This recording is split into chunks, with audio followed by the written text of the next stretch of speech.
give you some poems right now. That's cool? Yeah. Alright, so it goes like this. The earliest memory I have of my grandfather was from an Easter Sunday church service when I was 3.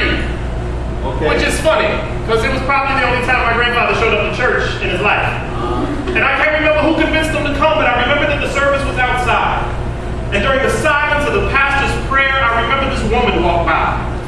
And with me, at 3, sitting on his knee, my half-deaf grandfather cried, "Oh yeah, if I could get a run at that, I would ride that motherfucker to the goose. And in that moment, nobody's head was still bowed in prayer. Shit, you could have heard a dime drop into the collection plate. It was as if Jesus himself had stopped the church service to ask, "Excuse me, but what the hell did you just say?" But that was my grandfather. The second oldest memory I have of him is from when I was 4. He taught me the salsa steps and sweat socks across our parquet floor. I remember my grandfather taught me quick, slow, quick, slow. He was a dance instructor when he was younger. Gave my brother and me a trophy once. But after that, I don't have good memories of my grandfather.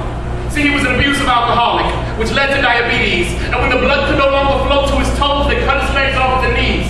It's a terrible thing to see, a dancer with no feet. And by the time I turned 8 or 10, people rarely talked to him, like his friends. Didn't call him on birthdays or holidays. His children barely spoke his name. He didn't talk to his wife's past, nor present. By the time I turned 16, 18, my grandfather lay dying in a hospital bed. He could barely lift a limb, and the only person who still spoke with him was my mother. She would drive my brother and I twice a year, 600 miles a trip to spend 2 days at a time with him. And I remember the last time I ever saw my grandfather alive. He told me some men are big enough to understand how small their existence means. And then he said, but I'm not one of those men.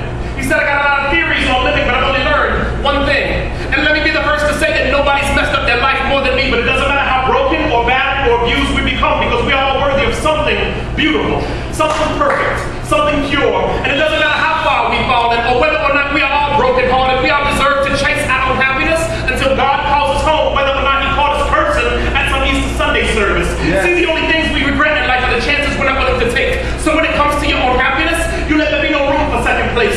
And you run after what you want until one day when they take your legs. And then you use every impulse of your energy until you no longer have the strength to lift your head. And then every morning when you wake up, you breathe. And you try not to forget what life tastes like.